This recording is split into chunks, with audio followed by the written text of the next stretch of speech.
What would you do if, right now, a violent intruder kicked in your door? No warning, just raw terror. In Canada, your choices are limited. Here in the United States, it's a very different story. And those differences can mean one thing: life or death. This is the Lawmaniac channel, and I bring you insight from 25 years of law enforcement as a homicide and violent crimes detective and as a street cop. Today, we're looking at a dangerous truth: the massive difference between Canadian self-defense laws and the protection we have here under the Second Amendment and the Castle Doctrine in the United States. Now let's start with a chilling case out of Ontario. That you find yourself the victim of a home invasion, we are urging citizens not to take matters into their own hands. This is what happens when criminals know the odds are stacked in their favor, and there's nothing you can do about it.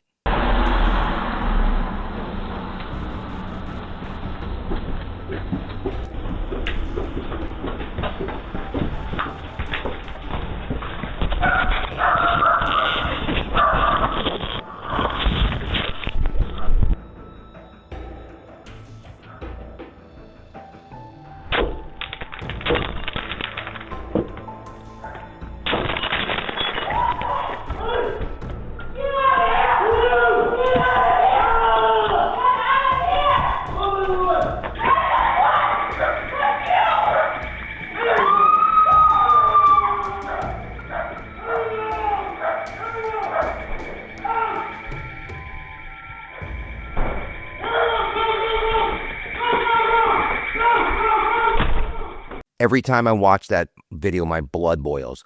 No family should ever have to face that kind of terror. And it forces the most fundamental question: why are some laws designed in ways that leave good people defenseless? Now, here's the problem. Canada's criminal code talks about reasonable force when it comes to defense. Reasonable. When a masked man is breaking into your home, that's not a legal debate you should have mid-invasion. And while Canada doesn't spell out a duty to retreat, the concept is buried in their law. In other words, run if you can. That you find yourself the victim of a home invasion, we are urging citizens not to take matters into their own hands. While we don't want homeowners to feel powerless, we urge you to call 911 and do everything you can to keep yourself and loved ones safe until police arrive, and be the best witness possible.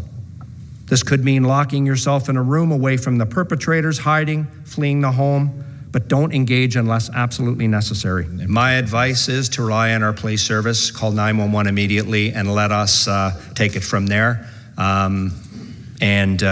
We see more often than not when people comply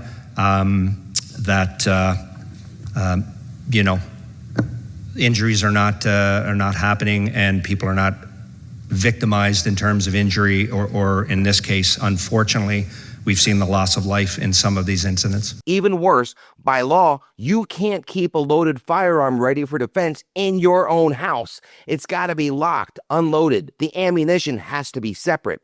When seconds count, you are disarmed by design. And guess who isn't? The criminal. It's not just Canada, and we'll talk about that here in a minute.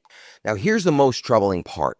Reasonable force is left up to interpretation, usually by a prosecutor. That might work out fine if you got a prosecutor who believes in the right to defend yourself. But what if you don't? What if they're left-leaning, hostile to the very idea of private gun ownership? They exist. Suddenly, reasonable could mean that you should have waited. Maybe they argue that the invader only wanted to steal your television and not really hurt you. They might ask you, did you know you were going to be harmed, or did you just assume? Now think about that for a second. In the middle of a life or death attack, you're expected to read the criminal's mind.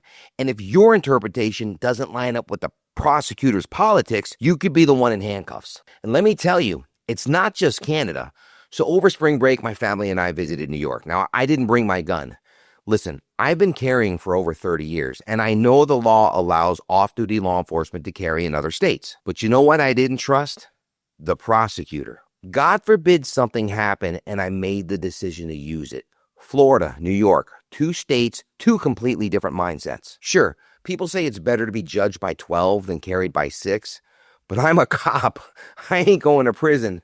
You know what happens to cops in prison? Believe me, I watch movies. And that's the point, man. Whether you're in Toronto or Times Square, the laws and the politics behind them matter. They decide whether the law stands with you or against you in the worst moment of your life. Which brings us back home.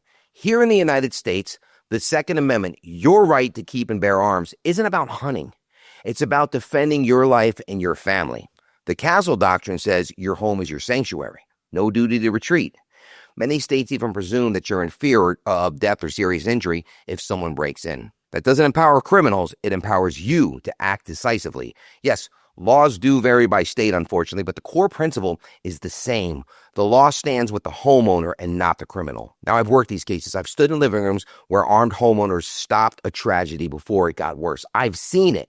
And I've also seen the opposite, where victims were left powerless and the outcome was horrific. The difference between Canadian law and American law isn't just theory, it's reality and it's survival. Criminals don't respect laws, they respect consequences. If they know a homeowner could be armed, they look for the easier prey. That deterrence factor, the fear of consequence, is exactly what Canadian law strips away. Now I get it.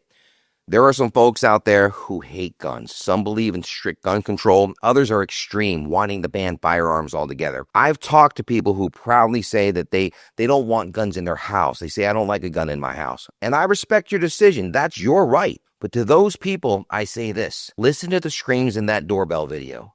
The desperation. Why would you ever want to put your family through that? Don't count on the police to come and save you. Trust me, I know. Unless the cops are hanging around the corner from your house, by the time dispatch gets that call and then gets a unit and then they respond, it's minutes. And if it's a busy police agency or an understaffed police agency, it could be even longer. And when seconds count, minutes are not good enough. In a world of understaffed police agencies, do you really want to take that risk? Sure, I want you to call the cops, but shouldn't you have a backup plan? The tragedy in that video from Canada should be a wake-up call for every American. We mourn those victims, but we also learn from their laws. Know your rights. Understand why the Second Amendment and the Castle Doctrine exist. Stay vigilant. Secure your home. And yes, even if you don't believe in guns, that's your choice. But at least recognize the reality. When the threat is at your door, no one is coming fast enough to save you. So you need to have a plan, have a backup, because your family's safety should be non-negotiable.